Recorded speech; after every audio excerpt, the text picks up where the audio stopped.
بارش کی دعا نہیں کرنی چاہیے، کیونکہ بعض دفعہ بارش اتنی شدید گرمی اور مصیبت لے کے آتی ہے کہ پہلے سے بھی انسان کا حال برا ہو جاتا ہے۔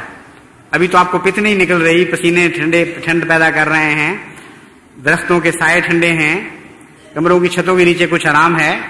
اگر بھڑاس والی بارش ہو جائے کہ وہ گرمی کی جان نہ مار سکے لیکن نمی پیدا کر جائے تو یہ تو بڑی خطرناک دعا ہوگی۔ اس لیے فضل اور رحمت کی دعا کریں کہ اللہ فضل اور رحمت لے کے آئے، جس شکل میں ہمارے لیے بہتر ہے، ہمارے روزے آسان کر دے، ہمارے دلوں میں بشاشت پیدا کرے، ہماری تکلیفوں کا ازالہ فرمائے، اور پھر ہم میں یہ ہمت عطا کرے کہ واقعتاً ہم اس کی رضا پر رہنے والے، راضی رہنے والے بنیں۔ عباد اللہ رحمکم اللہ، ان اللہ یامر بالعدل والاحسان وایتاء ذی القربى وینہی عن الفحشاء والمنکر والبغی یعظکم لعلکم تذکرون۔ اذکروا اللہ یذکرکم وادعوہ یستجب لکم ولذکر اللہ اکبر۔